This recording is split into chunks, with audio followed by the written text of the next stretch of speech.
Hi everyone, it's Crystal and welcome to Comfort and Growth, the podcast for people who are passionate about personal growth and productivity. Today I'm so excited to talk about one of my favorite topics, which is retreats. And why we're talking about this is because we just came back from Bali, where Greg and I were facilitating a relationship goals retreat for people who are really interested in learning interpersonal communication skills and how to strengthen their relationships. And it's interesting because the first thing that we asked them when we had the 24 people in the living room of the big villa that we were conducting the retreat, we asked them, for how many of you is this your first retreat experience? And to my surprise, almost all of the hands went up. You know, for Greg and myself, we have done so many retreats in our life that sometimes we forget that for a lot of people, retreats are not part of their own personal growth journey, or it's something very new to them. So today I wanted to take the opportunity to share a little bit about why I think retreats are important, what kinds of retreats you can do. Maybe if we're lucky, we'll get Greg to come on and do a cameo and share one of his retreat experiences as well. So let's get started. My first experience with retreats was a retreat called the Hoffman Process. I was lucky enough to do it when I was 29 years old. And that really was one of the big reasons I decided to pivot my career from finance, investment banking into personal growth. After that, I was very fascinated about this whole world of personal growth and development. And I started looking for many different kinds of retreats to do. Why I think a retreat is so important is because we get really super busy in our daily life, right? Our calendars tend to get blocked so fast with all, work-related things, social engagements, all kinds of things. But what tends to fall off the radar if we're not careful is self-care time, strategic time, creative time, as well as couple time. And every year I have this practice of blocking out certain slices of time in my calendar from the beginning of the year where I know that these are almost like your pressure valves, so that no matter how busy the year gets, I know that, okay, in this every 3 to 4 months, I have a retreat where I'm going to escape from all that noise and I'm going to get into this space of contemplation, and I have the time to actually do some deep thinking, deep reflection, deep connection with my husband possibly, and deep work. So there are generally 3 kinds of retreats that I want to talk about. And by the way, I should say that you don't necessarily have to do a structured retreat, as in you don't necessarily have to go for a retreat where somebody like me and Greg are facilitating and guiding you. You can also do your own retreat. And I'll explain how to do so in a moment. So the 3 kinds of retreats that I love to do every year, the first type is more of a strategic and creative goal setting retreat. It's kind of like getting my whole year set up right. So generally in December, at the end of December, I'll book us a vacation somewhere, and it's normally somewhere really beautiful, really peaceful. It could be anywhere from Bhutan to Bali, and Greg and I will take maybe a week off, and we will actually spend it doing some year-end review where we go back through the entire year and we make time to review what worked, what could have been changed, what didn't work, what we want to invite in. We always say, let go, let come, let be. So these are the 3 phases of life. What do we want to let go of that no longer serves us? What do we want to let come and invite in the new year? And also in terms of let be, what do we have to make peace with? What we can't control, what we can't change, we just have to make peace with. And it's also a great time to connect with each other again, share our intentions. So during this goal setting or creative strategic retreat, there are many things that we do. Firstly, we do our year-end review that I've just talked about. We do some action planning and goal setting for the next year to come. We normally focus on 3 big goals. Each of us will set our own individual goals that we want to work on for the next year. And of course, as a couple, we have relationship goals as well, and we'll set those. And we also work together. So we have goals for our businesses that we run, and we also set those together. We'll generally also take stock of like an audit of what's going on across the various domains of our life, like family, work, relationships, friendships, travel, all these different areas, mind, emotions, body, spirit. I know it sounds like a lot, but it's really great to check in with each dimension of our life and look at one intention that we want to set in that dimension.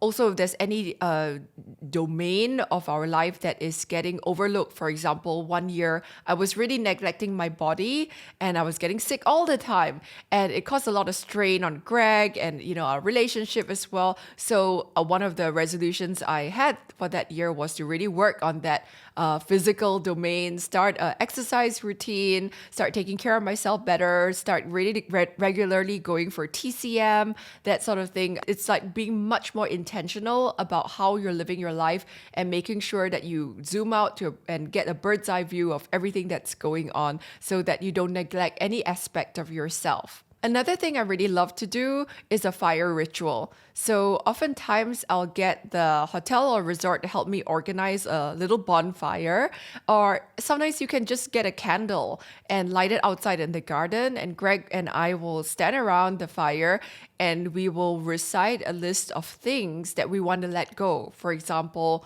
I want to let go of mommy guilt.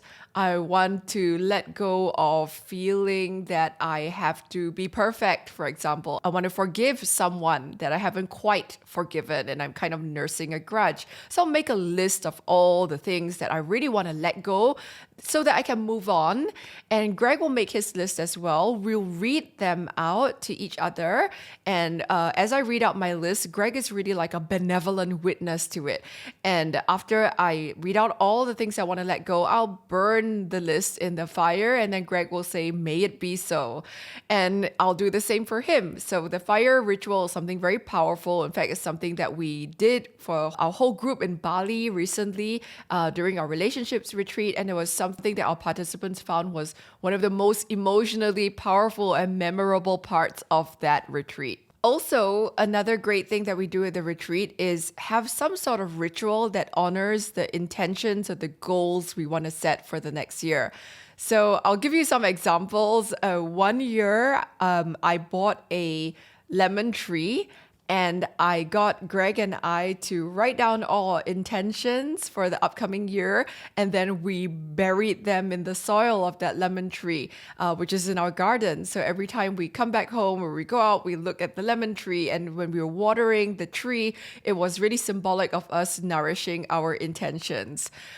Other types of intention setting rituals, we have gone on a hike. One year we went on a hike to Lake Tahoe, and we collected all these like nature rocks or leaves along the way, and then we sat at the top of the mountain and we actually meditated, and we did a visualization of like all the what our upcoming year would look like. We shared it with each other, and that was a really powerful experience for us as well. And I still have the rock from that place, and it sits on my desk at work, reminding me of that intention that we've set. So you can be creative with these rituals. You can make them really personal. But I think one thing that is really nice is honoring your intention setting, honoring what you want to let go with somebody around that's close to you, who you deeply trust. That's really powerful. And then having some kind of memento, whether it's a rock from that place that you can put on your desk,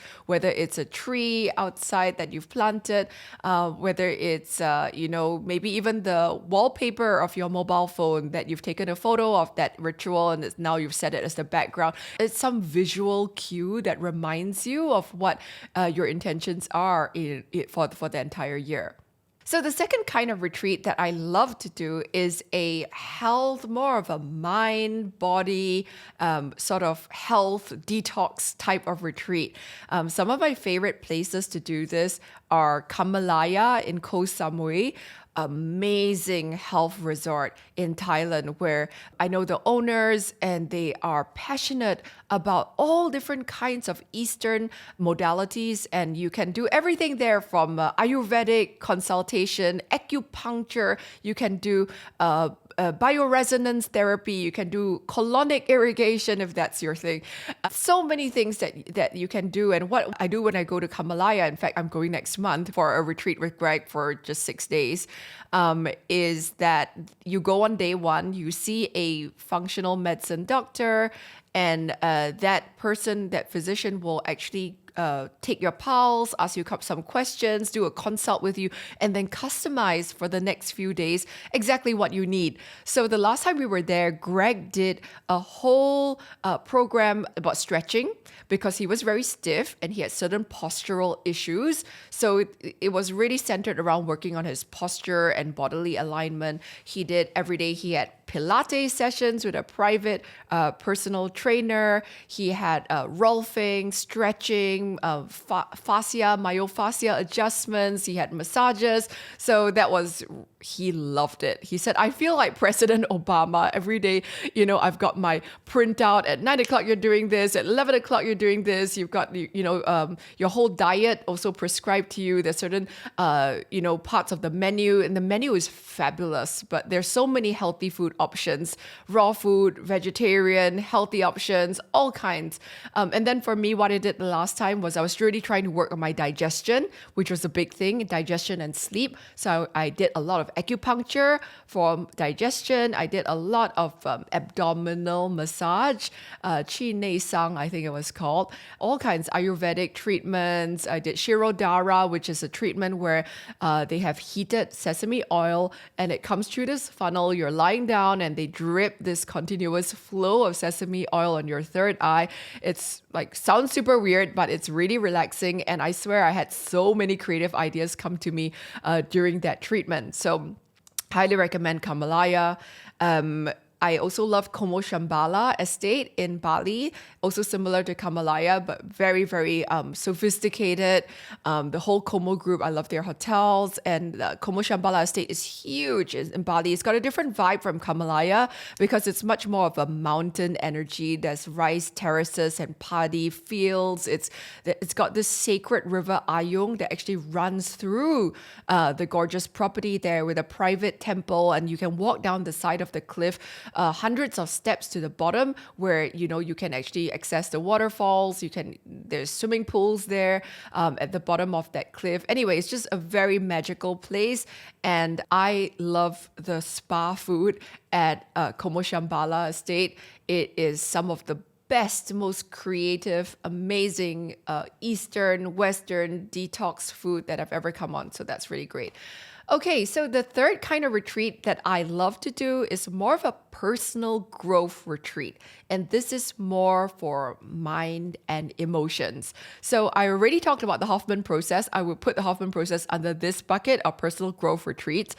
These are retreats where you're really trying to work on yourself, any sort of limiting beliefs, mindsets, behavioral patterns that hold you back. These are retreats where you learn skills, where you learn frameworks, where you learn how to shift your mindset. And I find that very practical because you can leave these with, tools that you can use in your everyday life. So other than the Hoffman, I've also done Enneagram retreats. The Hoffman has an Hoffman Advanced Retreat, which very much focuses on Enneagram. I've also done other Enneagram retreats. And Enneagram is a personality typing model of 9 fundamental core motivations. And how to identify what your particular Enneagram archetype is. So for instance, I am a type 3. And a type 3 is all about achieving and doing things and very doing focused. And so knowing my type, I know that I also have blind spots. I tend to get too busy. I tend to look at everything in terms of how can I actually achieve, get ahead. And I spend very little time in the being mode.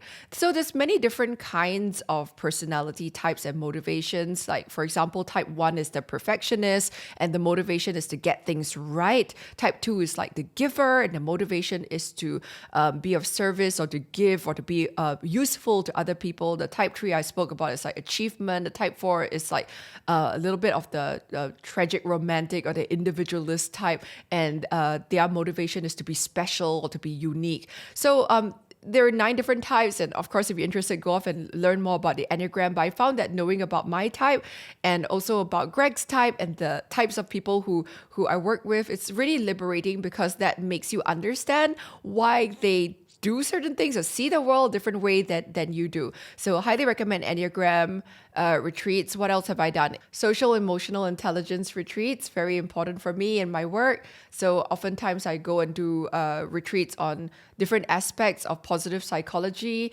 like Rick Hansen, who's my mentor. He's a New York Times bestselling author. He does many neuroplasticity retreats. I've also done retreats on mindfulness, obviously a very popular one, and self-compassion. So mindful leadership retreats, mindfulness retreats, self-compassion retreats are all super important to me, because I feel like, sometimes I become a bit of a human doing and I forget to just be. And having those kinds of retreats really help me learn how to come back to my essence, my being, and how to strategically focus on what matters rather than getting carried away with the busyness of life. Hi guys, we have our special guest, Dr. Greg, on the show, and what I wanted to do is bring him in to get him to share some of his most interesting and profound retreat experiences. And I love Greg's retreat memories and stories because he has attended a lot of retreats, let me tell you, way more than I have, and has had many interesting experiences. But maybe, Greg, I'll start off with the one where before we were going to get married, I was actually a little bit worried about this guy, to be honest, because he was in his early 40s, and he told me he had never been in a relationship, long-term relationship before. So I was deeply suspicious about whether he was actually like some kind of serial killer or ex-murderer or some kind of, extremely dubious person. Even though he looked good on paper, you never know, right? So I actually got him to go for the Hoffman retreat so that I could get my dear friend Volker, who is the director of the Hoffman process, to really see whether this guy was mentally and emotionally stable or not. Greg, when I first asked you to go for the Hoffman process, I know it was really kind of a little bit outside of your comfort zone as a kind of nerdy psychology academic who thought that you knew everything about clinical psych. You want to share a little bit more about your experience, though? Yeah, a little bit is an underestimation of how I was actually feeling. I was quite out of my comfort zone. As you said, I was working in academia. My own training as a psychologist was very traditional, like cognitive behavioral therapy, all about how we think about issues and how we can think ourselves out of trouble. But so very like thinking based, very thinking based. Reframing your thoughts. Absolutely. Also very one-on-one based, how individual therapy is me and the client. So the Hoffman process is a group process. So for one was like, oh, I actually now have to talk about my emotions, whereas when I'm the therapist, I get other people to talk about their emotions, which is quite easy for me. So it's moving into that vulnerable space, actually acknowledging my own anxieties, fears, anger perhaps even, or issues that may bubble up. Yes. So I remember that when you went into the Hoffman, you were a bit like, I don't think this is going to work, but I'll do it for you. And then I couldn't talk to you for 5-6 days because, they are not supposed to use mobile phones during the process. And then when you first called me again, you were very moved and you were in tears, in fact. It was a life-transforming experience. Certainly also getting me out of my nerdy, rational mind into different modes of intelligence. I mean, one is to move into my body and using movement and body intelligence to sense into different experiences, different emotions, sources of wisdom within my body as well, and also just shaking off or moving emotions through my body. So when you say like using your body, there's lots of dynamic meditations Yes. in the Hoffman, Yes. right? So like there's a lot of like using your voice, shaking your body, like using the power of movement to Yes. process what's going on. Absolutely. So Greg, what was it like for you as a man and as a very conservatively educated psychologist to suddenly share all of your baggage and you wash your dirty laundry in public? Because now you must understand how your patients or how your clients feel, right? Yeah, it's really important. I think for all therapists who are listening to us, it's a really powerful experience to be on the receiving end or to be in the client's position or participant, because it really shows how difficult it can be to, first of all, identify emotions, express emotions, and do it not just with a therapist, but do it in front of a group of 20 plus other individuals. Yeah, but how would you say it was like when you actually mustered up the courage to share about your stuff? Well, I mean, the beauty about well-run retreats like the Hoffman process is that you have very experienced or gifted facilitators that help you move into that process, easy to share things first before you delve into the deepest, darkest pains and discomfort. Like creating that container of psychological safety and absolutely. really like helping you feel like not judged and really supported. Yeah, and that's where the group experience is also so amazing, because there are some that find it maybe easier to do that, and then it opens up others to share similarly. Absolutely. I always find that in a retreat, right? There's this one crucial moment where someone shares something real. Right? That's always that magical moment where that first person goes and they share something that is so real, and they might even start crying, and then something happens and that whole mood, it's like it changes. You can feel the electricity in the air where people are like alive and they start like becoming more vulnerable and sharing what's raw and real and authentic. Yeah, and also to feel that support, not just from the facilitators, but from the rest of the group as well, that there is so much empathy, even if it is in silence, that people are there to hold that space for you. Yeah, I really feel that people are craving authentic intimacy. And I don't mean sexual intimacy necessarily, but I mean like, the kind of intimacy. Necessarily. I mean like people are craving Greg, are you craving intimacy? Everybody craves intimacy.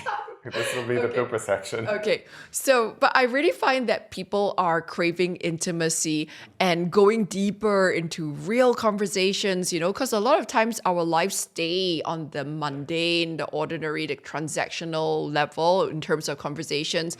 And very little of the time do we actually feel safe enough to go really deep. Yeah, absolutely. And that during those retreats, the other participants and the facilitators are there. They're not on their phones. They're not distracted. They're there for that purpose, to share and to witness others sharing. Okay. So aside from the mindfulness, meditations, the movement, the expressing, the emotional sharing, you also mentioned that you found yourself getting in touch with your spiritual side. And I know that you are not a religious person, Greg. No, absolutely. I mean, I grew up in a Christian society, but it was certainly not something that I practiced actively or was in touch with. But it is also not necessarily a religious experience. It is getting in touch with that there is a bigger part to all of us that is more of an observing, knowing nature that has a great source of inspiration and wisdom and can help us be resilient. Like your higher self. Absolutely. Some people call it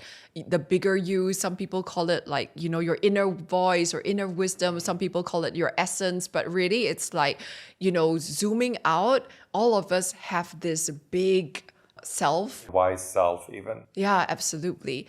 And that was amazing. I mean, I didn't expect that to arise. I didn't expect that to be part of a retreat that's not religious, but it's really made me much more of an integrated person. I think also sometimes in the best retreats, you feel like when you have these epiphanies come to you, you feel like it's not so much of a discovery, but it's almost like a remembering. It's a reconnecting, absolutely. It's like a coming home to yourself. And like my therapist, Yutka, who is also a teacher in the Hoffman process, Yuka used to say that depression is a form of spiritual homesickness, because I used to go through periods of time where I was feeling depressed, couldn't get out of bed, feeling so tired. And I was like, how come no self-help book that I read, no yoga class that I go to, nothing seems to be curing this? And Yuka was like, well, that's because depression is a spiritual homesickness. It's like your spirit is longing to be communicated to, for you to actually find time to make space for, like, what does your heart really long for? What is your destiny calling for? Well, moving on from the Hoffman, Greg, can you share with me some of your other interesting or memorable retreat experiences? Well, a funny experience that comes to mind was another several-day mindfulness retreat, but I was quite reluctant to sign up to it because one of the features of that retreat is fasting. So you'd have breakfast and then a small lunch and then no more food until the next day. And I honestly thought I wouldn't be able to handle that. Because you're Mr. Hangry. Yes. You get hangry all the time. At our wedding, there were no less than 5 or 6 of your ex-flatmates who warned me. They said Greg is a really nice guy. Yes. Just as long as you feed him, Exactly. never ever let him get hungry. Yes, it's my metabolism, it's my constitution, my blood sugar drops and it impacts me. And I thought actually I wouldn't be able to do this. So, okay, I thought I'll try it. I mean, it wasn't like a don't eat at all for 48 hours. We'd have a small breakfast, small lunch. Excuse me, this doesn't sound like fasting. What's a small breakfast and And small then lunch? here comes the funny part. It's like, okay, I thought I wouldn't be able to eat until the next morning. Come evening time, the retreat facilitators walk around with cheese boards and they claim that eating cheese in the evening doesn't mean breaking your fast. Is this some kind of like cheese retreat? So I was like sampling my Gouda and Emmental and brie cheese. Okay, this definitely in my books does not qualify as a proper fasting. Yeah, so it wasn't a fasting experience. But how was the mindfulness? The mindfulness was amazing. It's like finding time to be, again, disconnected. We weren't on our phones and to find stillness where the external chatter was reduced, which helps the internal chatter of the mind also to slowly slow down. And it becomes a profound sense of peace for me. Well, thanks so much for sharing your cheese retreat experience. My pleasure. Your crying in front of strangers experiences Yes. with all of us, Greg. Well, thanks for having me on your podcast again. Yes, always a pleasure.